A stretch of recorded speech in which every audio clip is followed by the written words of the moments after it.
안녕하세요. 저는 지금 40 초반으로 아들 둘을 혼자 키우는 돌싱녀입니다. 솔직히 지금 이 사연글을 쓰고 있으면서도 제게 일어났던 이혼이라는 과정들이 지금까지도 믿기지가 않습니다. 10년이라는 긴 세월 동안 시대거른을 모신 제가 남편에게 뒤통수 맞는 얼얼한 보답을 받게 되었죠. 같이 제 남편 욕 시원하게 한번 해주실래요? 저와 남편은 각자 알고 지내던 친한 친구의 소개로 만났어요. 친구는 자기의 소꿉친구라며 남편을 소개시켜줬었고 생각보다 말이 잘 통해서 결혼까지 하게 됐었죠. 저는 시간을 자유롭게 누릴 수 있는 프리랜서 작가고 남편은 중소기업에서 일하는 직장인이었어요. 외동아들이었던 남편은 제가 가지고 있던 편견과는 다르게 무척이나 배려심 많고 다정한 성격이었어요. 결혼을 생각한 건 역시나 그 부분에 영향이 컸었죠. 당시 남편과의 결혼에서 신경 쓰이는 점이라고는 아픈 시부와 그런 시부를 직접 모시는 시모뿐이었어요. 시모가 시부를 모시고 있는 집에서는 보통 며느리도 그렇게 해주기를 바라는 마음들이 있잖아요. 본인이 그렇게 하셨으니 그게 당연하다고 여기는 분들도 계시고. 하지만 시모는 부양이라던가 간병을 당연하게 생각하시는 분은 아니었어요. 결혼 후에는 시부의 상태가 더 안 좋아지면서 시모의 부담이 커졌었거든요. 그때 저는 시부와 함께 시모의 건강도 더 신경 썼었어요.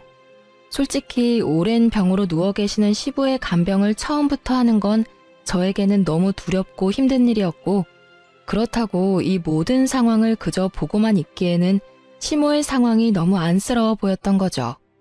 순전히 시모의 힘든 모습에 마음이 쓰여 시작한 일이었어요.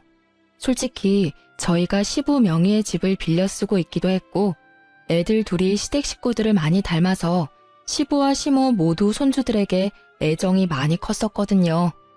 그런 애정을 받고도 그걸 못 본 채 할 수 있는 사람이 세상에 어디 있을까요? 그렇게 매번 시모를 챙기러 자주 시댁에 들르는 저에게 시모는 농담처럼 이런 말을 할 정도였거든요. 우리 재산은 아들이 아니라 며느리한테 물려줘야겠네. 그때는 그저 시부 명의의 집을 빌려 쓰고 있던 저희에게 집 명의를 남편 앞으로 해주겠거니 하고 넘겼었죠. 어머님, 어차피 저한테 주셔도 애들 아빠 거잖아요. 저는 큰 재산 같은 건 바라지 않으니까 앞으로도 지금처럼 만날 때마다 맛있는 음식 먹으러 가요. 그게 저한테는 더 큰 기쁨이거든요. 솔직히 그 말을 고지고대로 믿을 며느리가 어딨나요?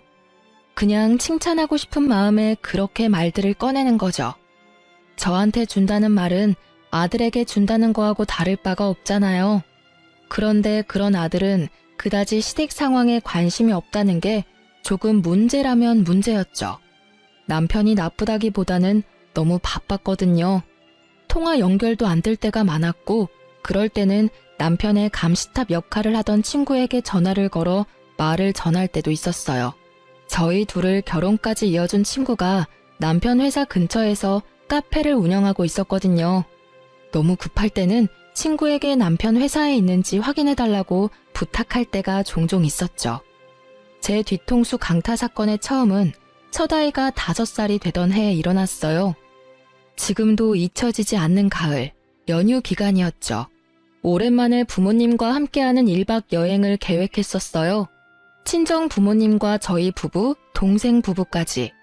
성인 6, 아이 2을 데리고 가는 여행이었어요. 이미 숙소 예약과 관광지표를 끊어놓은 상태에서 갑자기 이틀 전 남편이 일이 많아져서 피곤한 상태라 가지 못할 것 같다고 미안한 얼굴로 운을 떼더라고요. 솔직히 이번 여행을 무척 기대하고 있었던 터라 남편의 그 말에 실망을 많이 했어요. 그랬더니 남편이 애를 자기가 봐줄 테니 다녀오라고 하더라고요. 처음에는 남편과 함께 가지 않으려고 했지만 동생네가 언니만이라도 오라며 하도 성화라 어쩔 수 없이 가기로 했어요. 애를 데려가라고 했는데 남편이 굳이 놔두고 가라더라고요. 애가 있으면 당신이 너무 힘들 것 같다고요. 그렇게 남편에게 첫째를 맡기고 여행을 다녀오게 됐죠. 그리고 여행 다음 날 오후쯤 집에 돌아왔는데요. 집이 묘하게 깨끗하더라고요. 5살짜리 아들 때문에 항상 어수선한 집이었는데 처음에는 남편이 저 피곤할까봐 정리해준 거라고 생각했어요. 그런데 남편은 집안일에 크게 관심이 없는 남자였거든요. 애 보게 놔뒀더니 잘 보는구나 싶은 흐뭇한 마음으로 들고 갔던 짐을 정리하기 위해 안방으로 들어왔죠. 그런데 제 화장품 사이에 딱 하나 샘플 앰플이 있더라고요. 처음에는 남편 건가 싶어서 들어 올렸는데 그 브랜드는 여성 전용 제품이었거든요. 게다가 지성 피부인 남편이 절대로 쓰지 않을 화장품이었기에 저는 설마 하며 남편의 외도를 처음으로 생각하게 됐어요. 그런데 아무리 봐도 남편이 바람을 피우는 느낌은 아닌 거예요. 저와 소원하거나 따로 자주 연락을 하거나 밖에서 전화를 받는 일도 없었고요. 무조건 전화는 있는 자리에서 받았었고 남편의 카드 내역으로도 모텔 같은 곳에 간 내역이 없었으니까요. 제가 섣불리 생각했던 건 아닐까 하는 미안한 마음이 새록새록 떠오를 때 생각지도 못한 곳에서 남편의 외도가 뽀록 나게 됐어요. 바로 아들의 입을 통해서요. 마지막 확인이라는 생각으로 아이에게 물었거든요. 아들, 혹시 엄마 여행 가 있는 동안 재밌는 일 없었어? 평소랑 다른 일 같은 거 말이야. 아빠가 맛있는 거 많이 시켜줬어. 그리고 밤에 어떤 아줌마가 왔었어. 문소리가 나서 엄만 줄 알고 깼는데 엄마 아니라서 다시 잤어. 아들의 이 말에 제 온몸이 벌벌 떨리더라고요. 온몸이 분노로 사시나무 떨듯 떨렸죠. 저는 애를 친정에 하루 맡겨놓고 남편을 기다렸어요. 아들은 어디 갔어? 친정집에 잠깐 맡겼어. 돌려서 말하는 거 내 성격에 안 맞으니까 진짜 딱 까놓고 물을게. 너 혹시 바람 피니? 바람? 그런 거 필 시간이 내가 어딨다고. 솔직히 요즘처럼 바쁘면 그냥 집에서 쉬고 싶을 뿐이라고. 피곤이 가득한 그 목소리는 매번 듣는 남편의 앓는 소리였습니다. 저번 가족 연휴 때 진짜로 이 집에 여자 안 데리고 왔어? 그날 집에 있던 아들이 어떤 아줌마가 집에 왔었다던데. 그럼 그 사람은 누구야? 내가 아는 사람이니? 내가 아는 사람 중에 한밤중에 와이프 없는 유부남 집에 들어올 만큼 상식 없는 사람은 없는데? 애가 잘못 봤겠지. 잠결에 TV에 나온 걸 봤을 수도 있고. 설마 그 이야기를 진짜 믿는 건 아니지? 그래, 나도 5살짜리 어린애 말만 믿고 당신을 추궁할 수는 없지. 근데 이 샘플은 좀 아니지 않아? 그게 뭔데? 여행 다녀온 다음날 내 화장대 위에 있던 샘플인데 당신 거라고 하기엔 피부 타입도 안 맞고 심지어 엄청 비싼 화장품이거든? 이건 누구 걸까? 내 건 아니고 이 집에 온 사람도 없다고 하고 내가 없는데 안방을 들락날락하며 내 화장대를 자기 마음대로 쓴 여자가 대체 누굴까? 이래도 외도가 아니야? 그건... 그래, 미안해. 정말로 그날 한 번의 일탈이었어. 솔직히 요즘 당신이랑 관계도 예전 같지 않고 정말로 인터넷으로 한 번 만난 사람이야. 나도 그런 일 하면서 마음에 죄책감 가득했어. 당신도 잘 알잖아. 내가 얼마나 당신이랑 애한테 충실한지. 정말 한 번이 맞아? 지속적으로 연락하고 그런 사이 아니야? 절대로 아니야. 정말 단 한 번뿐이었고 당신도 알다시피 나만큼 집, 회사만 아는 남편도 없잖아. 그런 사람이 왜 바람을 핀 건데 당신 나랑 이혼하고 싶었던 거야? 말해봐. 당신이 원하면 내가 이혼해줄게. 여자 만나고 싶으면 이혼하고 만나라고. 여보, 나는 절대로 이혼 안 하고 싶어. 왜 내가 이혼을 해? 나 진짜로 한 번의 일탈뿐이었다니까. 당신 없으면 나 진짜 폐인 된다고. 나 여전히 당신 사랑하고 이 가정을 무너뜨릴 일은 하고 싶지 않아. 당신이 원하는 건 뭐든 다 할게. 그러니까 제발 이혼만은 말하지 마.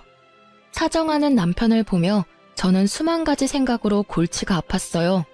솔직한 말로 남편은 그 일을 제외하고서는 항상 완벽한 남편이자 아빠였기에 이혼이 꺼려지더라고요.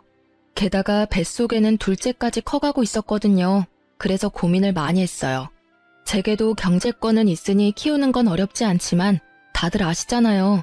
애를 낳는 순간부터 1년, 2년은 애한테 붙어 있어야 하는 걸. 게다가 혼자서 애를 돌보며 일을 한다는 게 얼마나 힘든 일인지 말이죠. 저는 어려운 결정을 내릴 수밖에 없었어요. 단 한 번이라고 말했으니 내릴 수 있었던 과감한 결정이었죠. 단 한 번이었다니 용서해줄게. 그치만 맨입으로는 곤란하지. 위치 추적 앱 깔고 내 연락은 무조건 받아. 당신이 연락 안 받는 즉시 나는 위치 추적해서 당신 어디 있는지 알아낼 거니까. 저의 그 말에 남편은 흔쾌히 그 요구를 받아들이더라고요. 그리고 남편에게 말은 안 했지만 집안에 녹음기도 2개 설치해뒀어요. 그러고 나서야 저는 남편을 용서하기로 했어요. 남편을 믿어서라기보다는 이혼을 원하지 않는 남편의 강경한 모습을 믿기로 한 거였죠.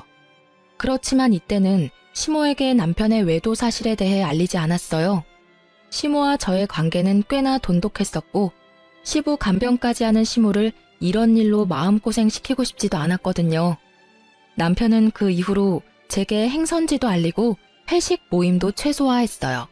가끔 남편과 연락이 되지 않을 때는 위치 추적 앱을 사용했는데 그때마다 회사로 되어 있었어요.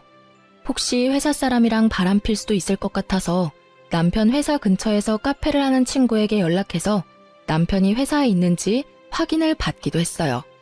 친구는 매번 그렇게 못 믿어오면 직접 와서 보라며 저를 타박하기는 했지만 매번 확인해줬었고요.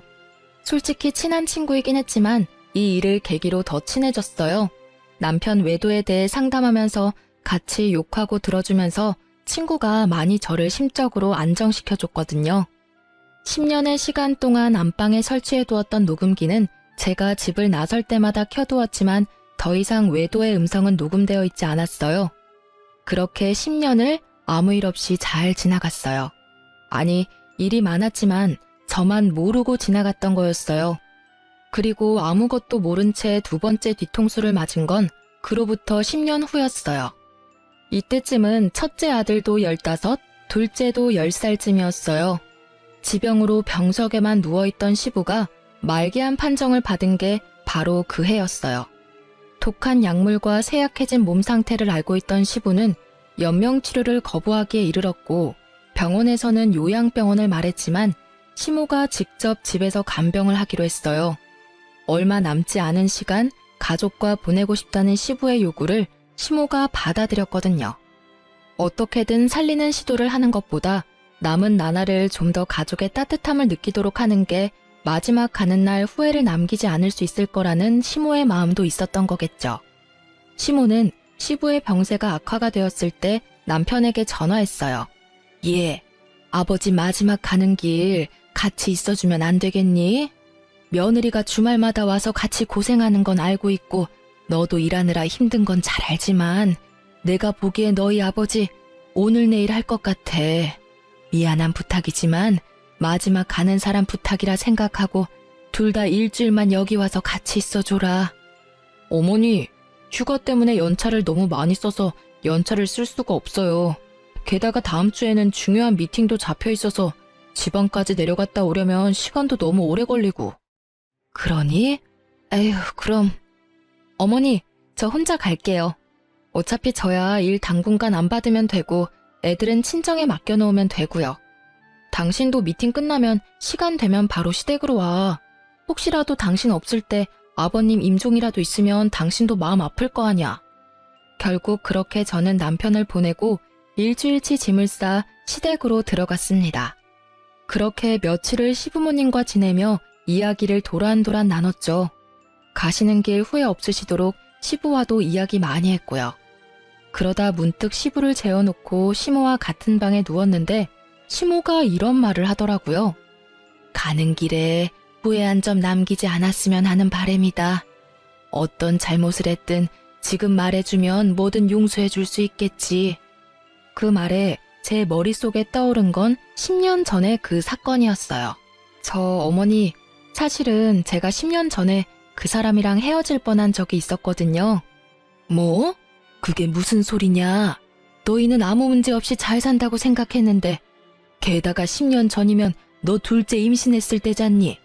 뭔가 큰 문제가 있었던 거 아니니? 실은 10년 전에 그 사람이 바람피다 저한테 걸렸었거든요. 첫째가 그때 5살이었는데 제가 없는 집에 어떤 아줌마가 왔었다고. 그때는 둘째 때문에 꾹 참고 봐줬었죠. 그래도 10년 동안 착실하게 잘 살아줘서 다행이죠. 그런 일이 네가 마음고생이 얼마나 심했겠어. 그렇잖아도 시부 시모 둘 다 모시느라 힘든데 혹시 그 바람핀 여자가 누군지는 아니? 남편 말로는 인터넷에서 만난 여자래요. 하루 한 번 스쳐간 인연이니 신상도 얼굴도 모르죠. 그리고 알면 뭐해요. 지금 벌써 10년이나 지났는데. 그런 이야기를 시모와 도란도란 나누며 잠에 들었고 다음날 일어났을 때는 시부는 자는 중에 돌아가셨더라고요. 말기 암의 노환이라도 자면서 돌아가신 건 참으로 호상이라며 시모와 이야기를 나누며 남편에게 연락을 하려고 했어요. 전화를 받지 않는 걸 확인하고 짐 싸느라 바쁘나 보다 싶은 마음에 어차피 집에 가서 준비를 해야 할 것들이 있어서 집으로 향했어요. 잠깐 들린다고 들렀는데 집에 들어서자마자 저는 그 옛날에 느꼈던 위화감을 다시 한번 느끼게 됐어요. 깔끔하게 청소되어 있는 집의 상태에 10년 전 그때의 기억이 불현듯 떠오르더라고요. 저는 덜덜 떨리는 손으로 얼른 습관처럼 켜놓은 녹음기를 꺼내 확인했어요. 그런데 녹음기가 두 개 다 보란 듯이 꺼져 있더라고요. 분명 남편이 녹음기의 존재를 알고 있었던 거예요. 저는 혹시나 하는 마음에 옷방에 숨겨둔 홈 CCTV가 생각나서 그 영상을 확인해 보기로 했어요. 그 영상은 지워지거나 화면이 틀리지 않고 잘 있더군요. 옷방의 CCTV는 안방을 훤히 비추고 있었죠. 아무 일 없기를 바라는 마음으로 영상을 확인하는데 영상을 보는 내내 저의 눈은 화면에서 떨어지지 않았어요. 지금 보는 게 진짜가 맞나 싶은 마음이 들었거든요. 지방에 있다던 중요한 미팅은 전부 구라였고 그냥 일주일 동안 매일 퇴근하고 상간녀와 부부인 척 이 집에서 살았더라고요. 남편의 외도보다 더 놀라운 건 상간녀의 정체였어요. 그 상간녀는 나와 남편을 소개시켜준 저의 오랜 친구였어요. 매번 남편이 회사에 있는지 확인하려고 전화를 걸던 남편 회사 옆에서 카페를 운영하던 그 친구가 제 남편과 노닥거리는 모습을 지켜볼 수밖에 없었죠. 아니, 저번에 걸릴 뻔하고도 우리 집에 그렇게 오고 싶었어? 그럼 이렇게 스릴 넘치는 일이 어디 있을까? 어차피 불륜이잖아. 이런 긴장감 넘치는 일 정도는 해줘야 하는 게 당연한 거 아니야? 자기는 모르겠지만 와이프 생각보다 엄청 무서운 거 알지? 10년 전부터 지금까지 어디 나갈 때면 무조건 녹음기 틀어놓고 가. 그것도 2개나. 잘 알지? 그래도 우리가 10년을 넘도록 이렇게 만나고 있다는 걸 눈치조차 못 챘잖아. 뭐 한번 걸릴 뻔하긴 했지만 그래도 여전히 너 안 보이면 나한테 전화하는 거 알아? 내 옆에 있는 줄도 모르고 전화해서는 남편 어딨냐고 징징대는데 얼마나 꼴불견인 줄 알아? 정말 자기가 우리 회사 옆에 카페 오픈한 건 진짜 잘한 일인 것 같아. 만나도 아무도 모르지. 위치 추적 앱 찾아도 카페가 회사와 거의 오차범위 아니니까 들키지도 않고 말이야. 그렇지? 내가 정말 잘한 일인 것 같긴 해. 너 만날 때마다 막 짜릿하다니깐. 우리 아버지 지금 위독하신데 돌아가시면 나 이혼하고 자기랑 결혼할까? 결혼? 뭐 아버지 안 계시면 해도 상관없지. 근데 나 애 낳는 건 질색이거든. 몸매 망가지는 건 둘째치고 여자로서의 인생도 망가지는 건 순식간이거든. 솔직히 책임질 일 없이 오로지 연애만 하는 이 관계가 나는 너무 좋아. 둘의 이야기를 듣고 있는데 머릿속이 완전 터질 것 같더라고요. 아니 왜 잘 사귀다가 지 애인을 나한테 소개시켜준 걸까요? 거기서부터가 의문이었거든요. 남편을 저에게 소개시켜주고 남편과 불륜을 저지르는 게 제 상식에서는 도저히 이해가 안 가더라고요. 저는 이 두 연놈을 불러내서 당장 따지려 했지만 이 악물고 참았어요. 시부 상중이잖아요. 그래도 마음이 너무 힘들었어요. 혼자만 알고 있기가 너무 두렵고 힘들어서 저는 누군가에게 이 상황에 대해 하소연하고 싶었어요. 하지만 어디 가서 말하나요? 시부의 장례식장에서 흘리는 눈물에 사람들은 제가 시부를 참 많이 따랐던 며느리라 그렇다며 착각할 정도였거든요. 시부에게 죄송스러운 마음이지만 시부가 돌아가신 것보다 남편의 바람과 친구의 배신이 저에게는 더 큰 아픔이었으니까요. 이 와중에 생각나는 건 친정 어머니보다 시모였어요. 결국 버티지 못했던 저는 시부의 장례식이 끝나고 시어머니에게로 찾아갔어요. 어머님, 저 드릴 말씀이 있는데 잠시 괜찮으실까요? 그래, 큰일 치르느라 고생 많았지? 오늘은 느긋하게 이야기나 하고 가거라. 아버지 없으니 몸은 편한데 마음이 적적하긴 했어. 저 사실은 이런 말씀 드리고 싶지는 않아요. 제가 남편 탓을 하는 것처럼 들릴지도 몰라서 참으려고 했는데 도저히 못 참을 것 같아서. 무슨 일인데 이렇게 서럽게 울어? 도대체 무슨 일이길래 이렇게... 저의 어깨를 감싸는 시모의 따뜻한 말에 저는 홈캠에서 따온 영상을 시모에게 보여주며 말했어요. 이것부터 좀 보세요. 그 사람 바람 피고 있었어요. 저 몰래 10년 동안이나요. 어머님이랑 시댁에 일주일 정도 있었잖아요. 그때 남편이 지방 출장 있어서 못 온다고 했었는데 그때 지방에 출장 간 게 아니라 출퇴근하면서 상간녀랑 저희 집 안방에서 부부처럼 지냈더라고요. 아버님 돌아가셨을 때도 제가 사용하는 침대에서... 결국 말을 잇지 못한 저보다도 영상을 보던 시모의 얼굴이 더 크게 놀라더군요. 이 여자가 상간녀라고?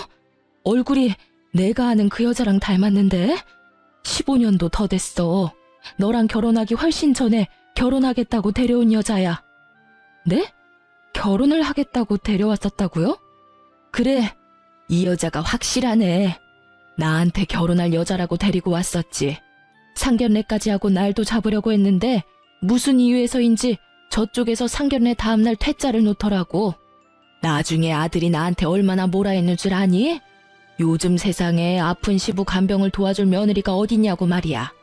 내 생각에는 상견례 때 내가 그런 말을 하는 바람에 두 사람이 헤어졌다고 생각했는데 여전히 만나고 있었단 말이니? 세상에 어쩜 좋아. 시모의 말에 모든 퍼즐이 맞아 들어갔어요. 예전에 그 친구가 제게 이런 말을 한 적이 있어요.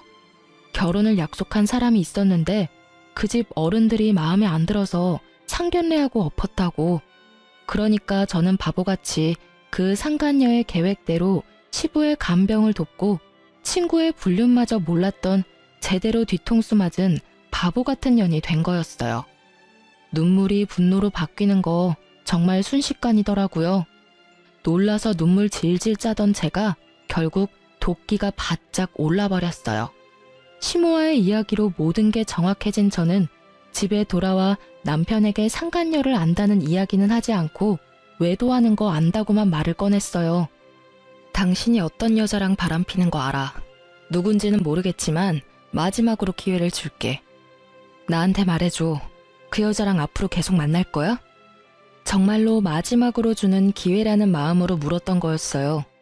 잘못한 걸 알고는 있는지 고칠 생각은 있는지. 남편 놈이 제게 미안하다고 사과를 하거나 고치겠다고 다시는 만나지 않겠다고 한다 해도 이혼을 결심한 제 마음은 변치 않을 거예요. 다만 정상적인 답변을 기대하고 있었거든요. 그런데 남편 놈의 입에서 나온 말은 말이 아니라 망언이었어요. 결국 들켰네. 뭐 맞아. 나 바람피고 있어. 이혼할 거면 빨리 하자. 나도 솔직한 말로 당신 앞에서 완벽한 남편 연기하는 거 힘들거든? 게다가 좋아하지도 않는데 좋아하는 척도 너무 힘들고 매번 야근하는 것도 얼마나 힘든 일인지 모르지? 아, 진짜 10년 넘게 돌아왔어.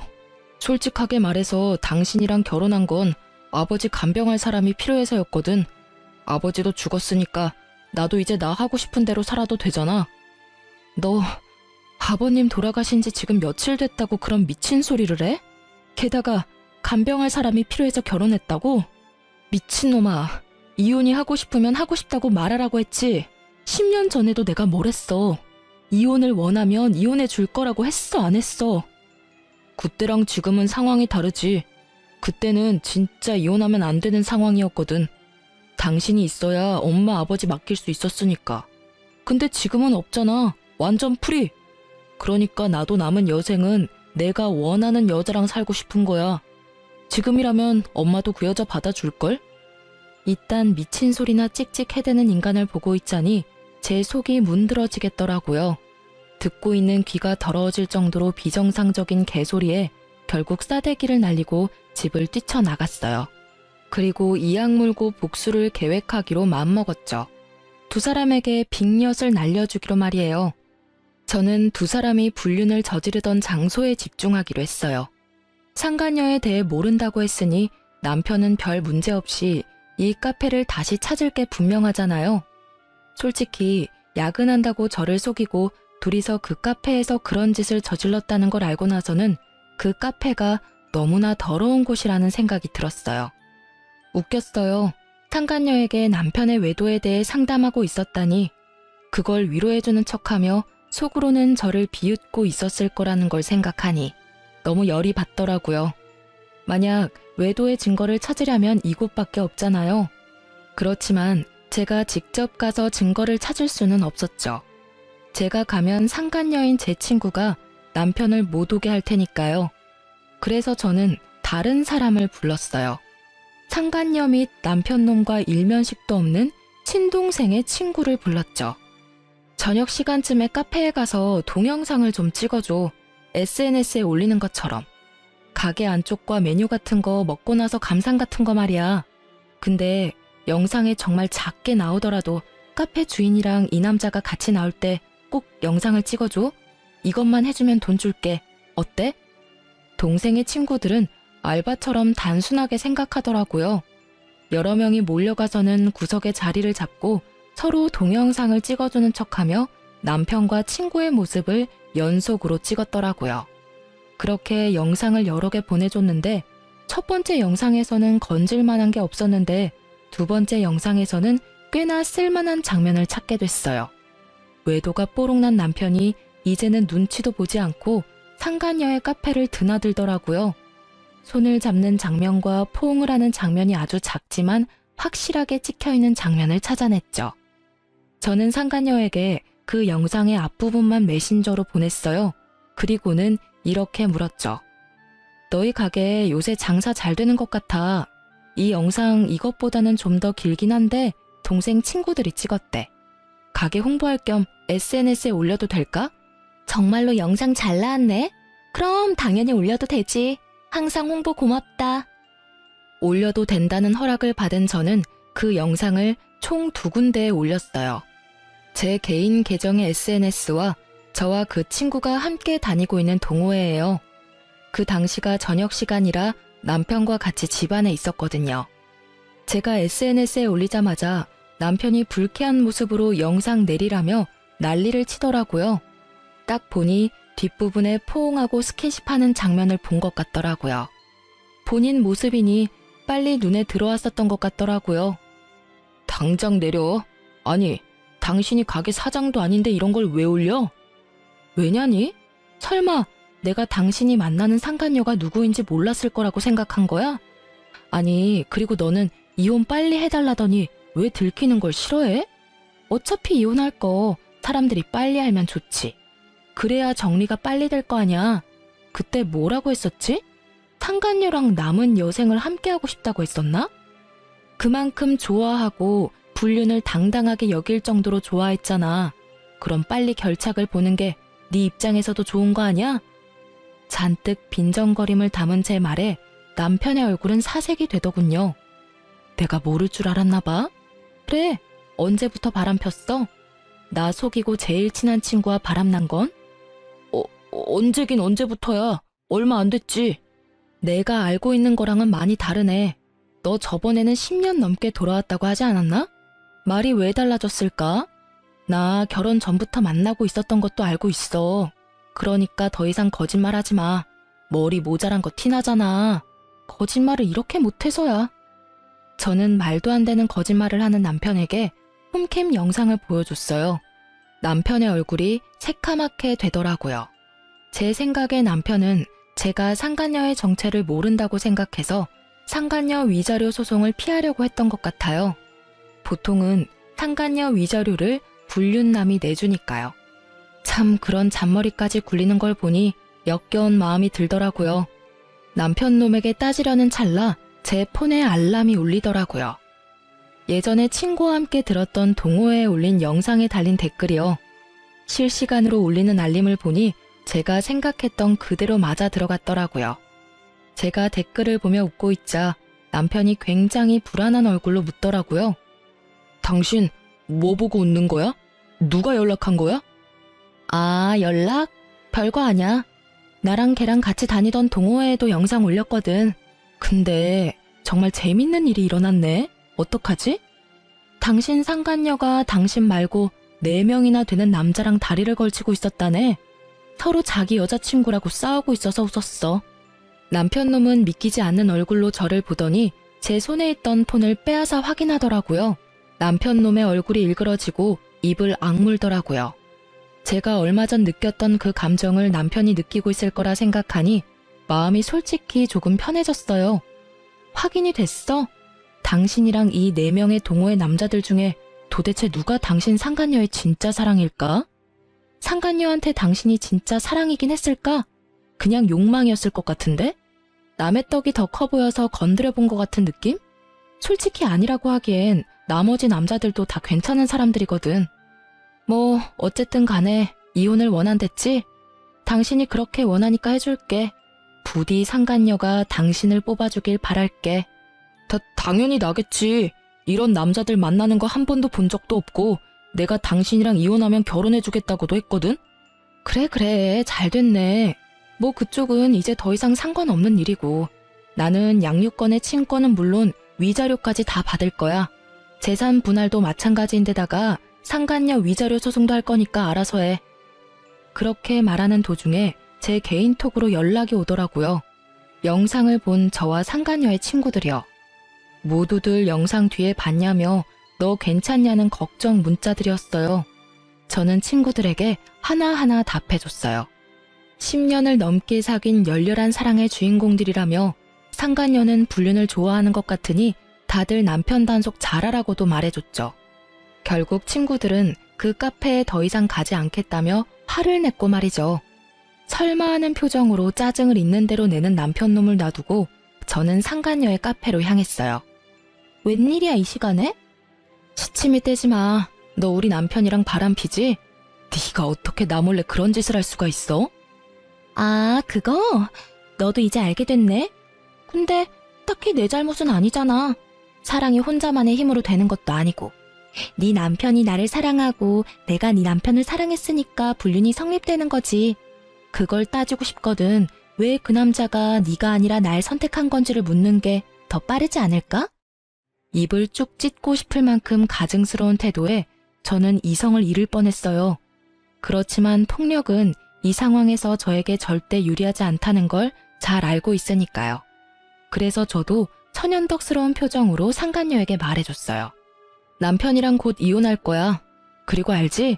상간녀 소송은 상대방이 유부남인 걸 알고 만났다면 절대로 너한테 불리하다는 거 말이야. 아, 그리고 네 허락받아서 동호회에 올린 동영상 말이야. 나한테 이렇게 많은 연락이 오는지 모르겠네. 벌써 4명이나 되는 남자가 이 영상 뭐냐고 묻는데 넌 그 이유를 알아? 뭐? 미친 거 아니야? 그걸 왜 거기다 올려 이 나쁜 년아. 나쁜 년은 내가 아니라 너지. 어떻게 10년이 넘도록 나를 배신하고 속일 수가 있어? 너 정말 대단하더라. 바보 등신 같은 남편 놈은 네가 진짜 사랑이라고 여기던데. 그럼 나한테 연락 온 동호회 남자들 4명은 뭐야? 그 사람들한테 내가 친절하게 말해줄게. 네가 누굴 선택할지 궁금하긴 하네. 그렇게 말하는 도중에 상간녀의 폰으로 연락이 미친 듯이 오더라고요. 딱 보니 남편이나 그 4달이 걸친 사람들이겠죠. 자기 폰을 보고 전화를 받지도 못하는 상간녀를 보니 너무나 통쾌해서 웃음이 다 났어요. 왜 연락을 못 받아? 하긴 그 사람들이 다 네 밥줄인데 어떻게 한 사람만 고를 수 있겠어? 그래도 아쉽네. 우리 동창들도 여기 이젠 안 오겠대. 동창들이랑 동호회 사람들 이제 다 안 오면 이 카페 찾아오는 단골 다시 만들어야겠네? 솔직히 그렇잖아. 절친 남편 꼬셔서 불륜까지 하는 너한테 어떤 친구들이 자기 남편 데리고 오겠니? 야, 너 이러는 거 명예훼손이야. 사생활 보호법 뭐 그런 거 위반이라고. 너 당장 고소할 거라고. 고소해. 네가 허락해서 올린 거니까 나한테 잘못 없거든.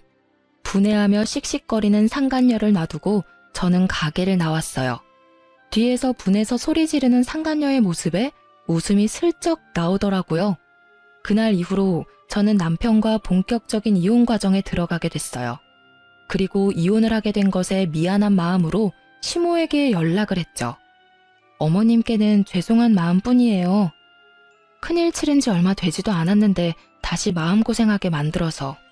그런데 정말 죄송하지만 10년을 저를 기만하고 그것도 가까운 친구와 불륜을 계속 저지른 남편을 죽을 때까지 도저히 용서하지 못할 것 같아요. 미래가 뻔히 보이는데 계속 질질 끌다간 저만 더 상처 입을 것 같아서 이제 그만하는 게 좋을 것 같아요. 저의 그 말에 시모는 네 마음을 이해한다며 저에게 도리어 미안하다고 했죠. 대신 저는 시모에게 이혼하더라도 시모가 좋아하는 손주는 자주 만나게 해드리겠다고 철석같이 약속을 했어요. 그제야 시모는 조금 밝아진 얼굴이 되더라고요. 그렇게 시모에게도 이야기를 해놓고 저는 조금은 가벼워진 마음으로 이혼 전문 변호사를 만나 상담을 하고 있었어요. 그런데 시모에게서 연락이 왔어요. 급히 할 말이 있으니 시댁으로 오라는 말이었죠. 시댁에 갔더니 망할 남편놈과 변호사, 시모 이렇게 셋이 있더군요. 남편의 얼굴은 푸르죽죽한 것이 아예 죽을 상이었고 변호사분은 난감한 표정으로 눈치만 보고 있었어요. 시모는 무척 초연한 표정이었죠. 이게 무슨 일인가 싶어 저도 일단 말을 아끼며 시모의 앞에 앉았어요. 당신 도대체 무슨 알랑방귀를 꼈길래 아버지가 그런 미친 유언을 남기도록 만든 거야? 와씨, 어디서 곰 같은 거 주워와서 간병질이나 시켰더니 아예 집 전 재산을 다 훔쳐가지고 가네. 곰이 아니라 완전 여우였구만. 너 나 없는 동안 그러려고 아버지 간병하러 갔냐? 다짜고짜 따지는 남편의 말에 저는 어안이 벙벙했죠. 이 멍청한 놈이 나한테 뭘 따지고 있나 싶었거든요. 뭐라 말하려 하는데 시모가 남편 놈의 말을 딱 막더라고요. 넌 조용히 해. 잘한 거 하나도 없는 놈이 입을 놀리긴 어디서 놀려? 그렇지만 엄마, 진짜 말이 안 되는 이야기잖아요. 내가 아들인데 왜 재산을 저 여자한테 주는 건데요? 그렇게 궁금하면 네 아버지 살려서 물어봐. 애꿎은 나한테 성질내지 말고. 그리고 그 상황은 무조건 네 잘못 아니냐? 입이 10개라도 할 말이 없어야 할 놈이 어디서 입을 놀려? 이게 무슨 일이에요? 제 물음에 답한 건 남편 곁에 있던 변호사였어요. 저 고인께서는 돌아가시기 전에 공중 유언을 하셨는데 자신의 임종 때 마지막까지 자신의 곁에 있었던 사람들에게만 고인이 가진 아파트 2채와 상가 건물 3채를 지분 상속하기로 하셨습니다. 그리고 고인께서는 자신의 간병에 진심이었던 며느님께 현재 며느님이 살고 계신 신혼집을 온전히 상속하시겠다고 하셨고요. 그런 게 어딨냐고. 아니, 내가 자식이잖아. 멍청한 놈은 입에 개거품을 물며 그저 자신이 아들이라는 이야기만 수없이 변호사에게 소리쳐댔죠. 너, 이 못난 놈아. 네 아버지는 돌아가시기 직전에 네 놈 바람핀 거 알고 가셨어. 며느리가 그날 말해주지 않았다면 몰랐겠지. 그리고 네 아버지도 네가 설마 아버지 임종 때 상간녀와 바람피려고 거짓말한 나쁜 놈인 걸 알았겠니? 어떻게 이래? 하나밖에 없는 자식인데 네가. 상간녀의 눈이 멀어서 아버지 돌아가시는 날까지 그런 미친 짓을 하냐고. 그러고도 네가 인간이야? 내 배에서 나왔지만 짐승 새끼도 그런 짓은 안 한다. 결국 소리치던 시모의 눈에 눈물이 뚝뚝 흐르더라고요. 그렇지만 남편놈 눈에는 시모의 눈물 따위는 보이지 않더라고요. 그저 앞으로 재산을 어떻게 해야 하는지 그것만 계산하고 있더라고요.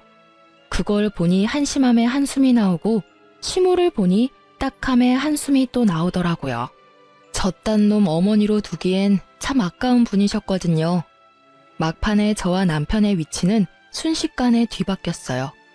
집에 돌아온 저는 집에서 나갈 준비를 하지 않아도 되었어요. 당당하게 이 집에 있으면 될 일이었죠. 남편은 눈치를 보더니 그 다음날 상간녀를 집에 불렀어요.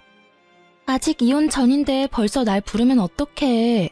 와이프가 보면 참 마음 아프겠네.